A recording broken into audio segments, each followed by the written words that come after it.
ఇకపై ఎంఆర్పీ ధరలకు ఎప్పుడూ కొనకండి.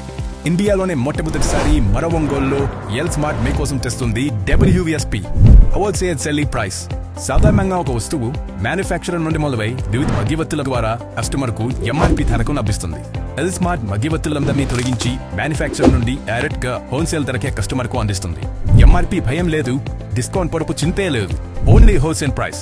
ఎల్ స్మార్ట్ లో మీకు clothing, beauty, toys, footwear, jewellery, fancy products లభించు. More collections, more quality, less price. Only at Els. Els. It's beyond your imagination. Address: Raipriya Mall, Ongole. కూటమి ప్రభుత్వం గత 2 ఏళ్లలో చేపట్టిన సంక్షేమ అభివృద్ధి కార్యక్రమాలను ప్రజల్లోకి బలంగా తీసుకెళ్లడంతో పాటు ప్రతిపక్ష వైసీపీ చేస్తున్న అసత్య ప్రచారాలను ఎక్కడికక్కడ తిప్పికొట్టాలని టీడీపీ శ్రేణులకు ఆ పార్టీ నేతలు, ఎమ్మెల్యేలు పిలుపునిచ్చారు. ఒంగోలులోని ఎంపీ మాగుంట శ్రీనివాసరెడ్డి కార్యాలయంలో జరిగిన టీడీపీ ఒంగోలు పార్లమెంట్ విస్తృతస్థాయి సమావేశంలో ప్రభుత్వ chief whip Kancharla Srikanth, Kanigiri MLA doctor ముక్కు ఉగ్రనరసింహారెడ్డి, ఒంగోలు ఎమ్మెల్యే దామచల జనార్దన్ ముఖ్య అతిథిగా పాల్గొన్నారు. రాష్ట్రం అప్పుల ఊబిలో ఉన్నప్పటికీ ముఖ్యమంత్రి నారా చంద్రబాబు నాయుడు సంక్షేమ అభివృద్ధి కోసం వేల కోట్లు వ్యయం చేస్తున్నారని, సూపర్ 6 పథకాలను సమర్థవంతంగా అమలు చేస్తున్నప్పటికీ వైసీపీ అబద్ధపు ప్రచారాలతో ప్రజలను తప్పుదారి పట్టిస్తోందని వారు మండిపడ్డారు. ఈ క్రమంలో పార్టీ శ్రేణులంతా బూత్ స్థాయి నుంచి సర్ ఓటర్ సర్వే, కుటుంబ సాధికార సారథి కార్యక్రమాల్లో చురుగ్గా పాల్గొనాలని మై టీడీపీ యాప్ మరియు సోషల్ మీడియా ద్వారా వైసీపీ అసత్యాలను ఎండగట్టాలని సూచించారు.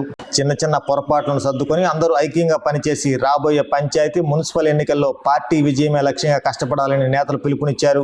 వాళ్ళందరినీ కూడా ఒక్కొక్క మండలానికి ఒక్కొక్కరిని బాధ్యులుగా వేసి సర్ కార్యక్రమం పూర్తి స్థాయిలో జరిగే విధంగా ఒక్క ఓటు కూడా తెలుగుదేశం పార్టీకి సంబంధించినటువంటి సింపథైజింగ్ ఓటు ఏది కూడా పోకుండా ఉండే విధంగా కూడా చేసేదానికి కార్యక్రమం రూపొందిస్తామని చెప్పడం జరిగింది. మీ అందరికి కూడా నేను చేసే ఒకటే విజ్ఞప్తి, ఇది 2002 ఓటర్ లిస్ట్ తోటి కంపేర్ చేసుకొని ఈరోజు మనకి ఈ సర్ ప్రోగ్రామ్ని ఇచ్చేస్తూ ఉన్నారు. మొన్న ఎన్నికలు జరిగిన 9 రాష్ట్రాల్లో కూడా మీరు గమనిస్తే వెస్ట్ బెంగాల్లో 90 లక్షల ఓట్లు, మన తమిళనాడులో 32 లక్షల ఓట్లు, ఇట్లా అన్ని లక్షల్లోనే రాష్ట్ర వ్యాప్తంగా ఓట్లు పోవటం జరిగింది.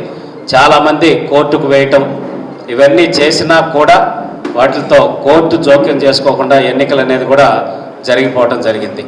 కాబట్టి ఎన్నికల్లో ఓటమి అనేది, గెలుపు అనేది లక్షల్లోనే ఉంటుంది. 2014లో తెలుగుదేశం పార్టీ 5 లక్షల చిల్లర ఓట్ల తేడాతోటి, అంటే 1.88% తేడాతోటి మనం అధికారంలోకి రావడం జరిగింది. మొన్న 2019 నుంచి 24 మధ్య ఈ జగన్మోహన్ రెడ్డి చేసిన అరాచకాలకి జనమంతా కూడా భయపడిపోయి ఓటు ఎప్పుడు వేయని వాళ్ళు కూడా, లేకపోతే విదేశాల్లో ఉన్న వాళ్ళు కూడా, లేకపోతే వేరే ప్రాంతాల్లో ఉన్న వాళ్ళు కూడా వచ్చి వేయటం వల్ల ఇంత భారీ పర్సంటేజ్ తేడాతోటి మనం గెలవడం జరిగింది. అయితే రేపు రాబోయేటటువంటి ఎన్నికల్లో 2029 ఎన్నికలు కావచ్చు, రాబోయేటటువంటి స్థానిక సంస్థల ఎన్నికల్లో కావచ్చు, ఖచ్చితంగా మనం ప్రభుత్వం అధికారంలో ఉంది కాబట్టి కొంత అసంతృప్తి, చిన్న చిన్న ఇబ్బందులు ఉండేటటువంటి పరిస్థితులు ఉంటాయి. కాబట్టి వాటిని అన్నింటినీ కూడా అర్థమయ్యే విధంగా ప్రజలకు చెప్పుకోవటం, మనం కూడా ప్రభుత్వం పార్టీ రిలేటెడ్గా ఏదన్నా చిన్న చిన్న ఇబ్బందులున్నా సర్దుబాటు చేసుకొని ప్రతి ఓటుని కాపాడుకుంటూ వెళ్తేనే మనం రాష్ట్రం మొత్తం మీద కూడా చాలా ఇంపార్టెంట్ వర్క్ ఈరోజు జరుగుతుంది. మన గ్రామాల్లో ప్రతి బూత్లో కూడా మన బిఎల్ఏఎస్ ద్వారా బిఎల్ఓని కోఆర్డినేట్ చేసి మనం ఆల్మోస్ట్ ఇప్పుడు 75 to 80% డిస్ట్రిబ్యూషన్ చేయడం జరిగింది. అయితే ఇవన్నీ కూడా మళ్ళా కరెక్ట్ చేసుకొని మనం అప్లోడ్ చేసుకుంటేనే మన పని అయినట్లు. ఎందుకంటే ఈరోజు డిస్ట్రిబ్యూషన్ అయితే మన స్పీడ్గా చేయగలుగుతున్నాం, కానీ వాటిని కలెక్ట్ చేసి మన పాత ఓటర్ లిస్టుకి మ్యాచింగ్ చేయడం అనేది చాలా ఇంపార్టెంట్ ప్రక్రియ. దాన్ని మనం తప్పనిసరిగా కంప్లీట్ చేసి మన గ్రామంలో మన తెలుగుదేశం పార్టీ ఓట్లు అనేవి ఏమీ మిస్ కాకుండా ప్రతి బూత్ ఏజెంట్ని మనం అప్రమత్తం చేయాల్సిన అవసరం. ఏదైనా కూడా కొత్త కమిటీ పార్లమెంట్లో మనకుండే నియోజకవర్గాల్లో మొత్తం కూడా 42 మందితోటి ఒక మంచి కమిటీ ఏర్పాటు చేసుకున్నాం. మంచి సీనియర్గా పార్టీకి ఎక్కువగా కష్టపడేవాళ్ళు, పార్టీలో ముందు నుంచి పార్టీని కనిపెట్టుకొని పార్టీ కోసం ఏది ఆదేశిస్తే దాని ఆదేశం పరంగా మనం ఉండేవాళ్ళే ఈరోజు పార్లమెంట్లో కమిటీలో అందరూ కూడా రావడం జరిగింది. ఇదివరకు ఎంతమంది చేసినా కూడా ఆ సీనియారిటీ ఇదివరకు మండల పార్టీ ప్రెసిడెంట్ చేస్తున్నారు, ఏఎంసీ చైర్మన్ చేస్తున్నారు, అదేవిధంగా కొన్ని డైరెక్టర్లు చేస్తున్నారు. ఈ అనుభవంతో ఈరోజు పార్లమెంట్కి మెంబర్స్గా రావడం అనేది చాలా సంతోషమైన విషయం. మీ అందరూ కూడా మన జిల్లా అభివృద్ధి చేసుకునే కార్యక్రమాలు చేయాలి. మనం పదవి తీసుకునేది అలంకారానికి కోసం కాదు. తెలుగుదేశం పార్టీ అంటే మన నాయకుడు చంద్రబాబు నాయుడు గారు ఏ విధంగా ఉంటుందనేది కూడా నేను ప్రత్యేకంగా చెప్పండి. ఎందుకంటే అందరూ పాత్రలనే, అందరూ మొగాలు తెలిసిన మొగాలే. కాబట్టి దాన్ని మనం కూడా పార్టీ కానీ మీ నియోజకవర్గాల్లో కానీ మీకు ఇచ్చిన అవకాశాలను మీరు జాగ్రత్తగా సద్వినియోగం చేసుకోండి. తప్పకుండా పార్టీని ముందుకు తీసుకెళ్ళండి. మేమందరం కూడా పూర్తిగా అందరం కలిసి ఎప్పటికప్పుడు మాట్లాడకుండా జిల్లాని ఏ విధంగా తీసుకెళ్ళాలి, ఆర్థిక ఇబ్బంది లేకుండా మన కార్యకర్తలకు ఏం చేస్తే బాగుంటుంది అనే ఆలోచనతో మేము కూడా ఎప్పటికప్పుడు మాట్లాడుతూ ఉన్నాం. ముఖ్యమంత్రి గారి దృష్టి కూడా తీసుకెళ్తా ఉన్నాం. ఆయన కానీ లోకేష్ గారు కానీ ఏదో విధంగా కార్యకర్తలకు ఏదో ఒక సహాయం చేయాలి, ఏదో చేద్దామని చెప్పేసి పాల్గొంటూ ఉన్నారు. మీకు అన్నీ కూడా తెలిసి మన పరిస్థితులు 5 సంవత్సరాలు సర్వనాశనం అయిపోయింది. రాష్ట్రం 10 లక్షల కోట్లతోటి ఈరోజు రాష్ట్రానికి సర్వనాశనం చేశారు. దాన్ని ఈరోజు దాని వడ్డీలు కట్టడానికి 1 లక్ష కోట్ల పైన వడ్డీలు కట్టేది ఉంటారు. తర్వాత మన సూపర్ సిక్స్ పథకాలు అని చెప్పేసి మనం కష్టపెడతా ఉన్నారు. ఎక్కడా కూడా పథకాలు ఏదైతే మనం ప్రారంభం చేసామో ఆ పథకాలని కూడా అమలు చేస్తా. 1వ తారీఖు పెన్షన్ అంటే 1వ తారీఖు మనం పెన్షన్ ఇస్తాము. అదేవిధంగా ఉద్యోగస్తులు ఎప్పుడో జీతాలు చేతుల పరిస్థితులు ఉంటే వాళ్ళకు కూడా టయానికి మనం అన్నీ కూడా ఉద్యోగాలు ఇస్తున్నాం. మూసేసిన అన్నా క్యాంటీన్ తెప్పించారు. ఈరోజు అన్నదాత సుఖీ మొన్నే వాళ్ళందరూ కూడా ఖాతాలో రైతు ఖాతాల్లో వేసాము. ఈరోజు ఉండే పరిస్థితుల్లో ఈ 2 సంవత్సరాల్లో పథకాలకు కానీ అదేవిధంగా ఇబ్బందులు ఉన్నా కూడా ఒక సమర్థవంతమైన నాయకుడు పరిపాలన ఉన్నాం కాబట్టి ఇవన్నీ కూడా మనం చేస్తూ ఉన్నాం. ఖచ్చితంగా ఎవరు ఏది కష్టపడతారో పార్టీకి వాళ్ళంతా కూడా సిస్టాలు అన్నీ కూడా మారిపోయాయి. ఇదివరకంటే కాగితాలు రాసో పేపర్లు చూసో మనం చూసే పరిస్థితి వచ్చాడు. ఈరోజు మీడియా పెరిగిపోయింది, సోషల్ మీడియా పెరిగిపోయింది. ఈరోజు ఎవరు ఎక్కడ ఏం పని చేస్తున్నారో ఇమీడియట్గా దాన్ని ఆన్లైన్లో వెళ్ళిపోతూ ఉన్నాయి.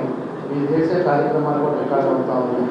దాన్ని ఎవరు కూడా చేసే పనుల్ని ఎవరు కూడా ఇంప్లిమెంట్ చేసే పరిస్థితి ఈరోజు అవసరం లేని పరిస్థితులు ఈరోజు వచ్చినాయి.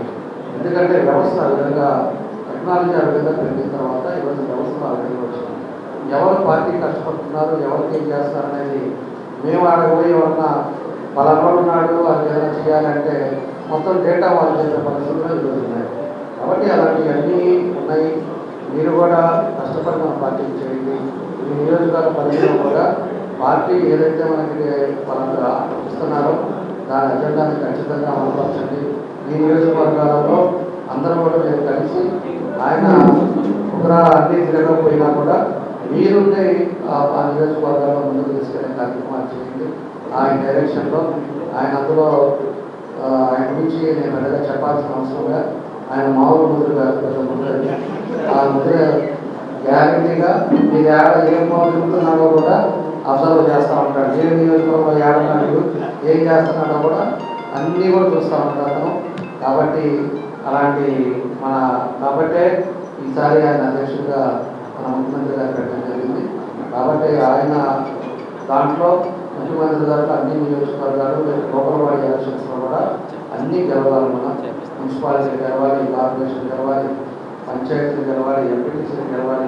ఆయన నాయకత్వంలో మంచి మెజారిటీతో ఒంగోలు ప్రకాశం పార్లమెంట్ ప్రకాశం జిల్లా ఒక ఐక్యతగా ఉంది. అన్ని మెజారిటీస్తో గెలిచారు అనేది మీ అందరూ ప్రోత్సాహం, మీ అందరూ కష్టంతో ఆయనకు మంచి పేరు వస్తుంది. మేమైతే ఓపెన్ హార్టెడ్గా అందరం కలిసి మేము చేసే పనులు మేము చేస్తున్నాం. కానీ గ్రౌండ్ రియాలిటీ చేయాలన్నా నియోజకవర్గాల్లో ఏం జరుగుతుందనేది ఆయన తెలియపరచాలన్నా కూడా మీలాంటి వాళ్ళంతా కూడా ఆయనకి ఎప్పటికప్పుడు సమాచారం, ఎక్కడ ఇబ్బంది జరుగుతుంది, ఎక్కడన్నా మన కార్యకర్తలు బాధపడుతున్నారా, ఇవన్నీ కూడా ఆయన దృష్టికి తీసుకెళ్లాల్సిన బాధ్యతలు ఈ 42 కమిటీ మీద. కాబట్టి అవన్నీ ఎప్పటికప్పుడు ఆయన మార్కెట్ చేస్తా మీరు చెప్పండి. ఖచ్చితంగా ఆయన చేసేది ఆయన చేస్తాడు. ఎందుకంటే ముదురంటుంది, తెలియగలవాడు, అనుభవం ఉంది, ఏ విధమైన కూడా చొరవ ఉంది, ఎక్కడికైనా పోయి ఏదైనా కూడా సాధించగలరు. కాబట్టి అలాంటి వ్యక్తి కాబట్టి మీరు ఆయన చెప్తే ఖచ్చితంగా రేపు మనకు అన్ని ఎలక్షన్స్లో అన్నీ కూడా బాగుంటుందని నేను తెలియజేస్తా ఉన్నాను. కాబట్టి మీరు అందరూ కూడా అందరం కలిసి కష్టపడదాం. తప్పకుండా కూడా ఈసారి మన జిల్లాలో 2 సీట్లు పోయింది, మళ్ళీ 2 కూడా ఈసారి లేకుండా అన్నీ కూడా గెలిచేటట్టుగా మంచి మా పర్సంటేజ్ తోటి రేపు లోకల్ బాడీ కూడా అన్నీ మనం గెలిచే విధంగా అందరం కలిసినట్టుగా పనిచేద్దామని చెప్పి మీకు ఈ సందర్భంగా తెలియజేస్తూ నేను ఫస్ట్ టైం పార్లమెంట్ మీటింగ్కి 1వ వారం యూనిట్ పనిలో చేయాల్సిందే, 2వ బుధవారం మండల పరిధిలో చేయాలి, 3వ బుధవారం నియోజకవర్గ పరిధిలో చేయాలి, 4వ బుధవారం పార్లమెంట్ పరిధిలో చేయమని చెప్పేసి మన జాతీయ వర్కింగ్ ప్రెసిడెంట్ అయిన నారా లోకేష్ బాబు గారి ఆదేశాలు. దాన్ని మల్లా శ్రీనివాస్ గారు ప్రతిసారి వారం మీకు నిన్న కూడా మెసేజ్ వచ్చిండు, పార్లమెంట్ సమావేశం ఉంటే మీరందరూ అటెండ్ అవుతున్నారా లేదని చెప్పేసి మనకు ఐవీఆర్ఎస్ కాల్స్ రావడం జరుగుతాం. మన పార్టీ ఏదైతే ఆదేశిస్తుందో అది పాటించడం వల్ల ఈరోజు ఏదైతే 2 సీట్లు ఉన్న బీజేపీ భారతదేశాన్ని శాసించే స్థాయికి వెళ్ళింది. అటువంటిది చేయాలనే ఒక సంకల్పంతో మనందరికీ చెప్పారు కాబట్టి మనం తూచా తప్పకుండా దాన్ని పాటిద్దాం. రిజల్ట్ అనేది పై వాళ్ళు తీసుకున్న నిర్ణయం. మరి మీ అందరూ తెలుసుకున్న అపోజిషన్లో ఇదేం కర్మ ఈ రాష్ట్రానికి అని చెప్పి ఒక కార్యక్రమం పెట్టారు, బాధుడే పెట్టారు. తర్వాత సూపర్ 6 కానీ ప్రతి కార్యక్రమం పెట్టినప్పుడు చాలా మంది నవ్వేవారు, మనం కూడా బాధపడేవాళ్ళం, కొద్ది రోజులు తిరిగి మనకు ఫలితాలు ఇచ్చింది. మొదటిగా చెప్పినప్పుడు కొంచెం బాధాకరంగా ఉన్నా భవిష్యత్తులో ఆ రిజల్ట్ వచ్చే పరిస్థితి ఉంటుంది. కాబట్టి పార్టీ ఇచ్చిన ఆదేశాలు ప్రతి వాళ్ళు చిత్తశుద్ధిగా పనిచేయాలి. మీకు ఏదైనా ఇబ్బంది ఉంటే అలా నేను చేయలేకపోతున్నాను, ఆల్టర్నేటివ్ ఇంకో మనిషిని కూడా అక్కడ అపాయింట్ చేసి వాళ్ళ ద్వారా పనిచేయడం జరుగుతుంది. కానీ పార్టీ ఇచ్చిన ఆదేశాలు మటుకు కంపల్సరీగా చేయాలి. ముఖ్యంగా ఈ పార్లమెంట్ సభ్యులందరూ వివిధ మండలాలకు వెళ్ళి మీకు నచ్చిన మీకు దగ్గరగా మీరు ఏది కావాలంటే ఆ ప్రాంతాన్ని పోస్ట్ చేయడం కూడా జరుగుతుంది.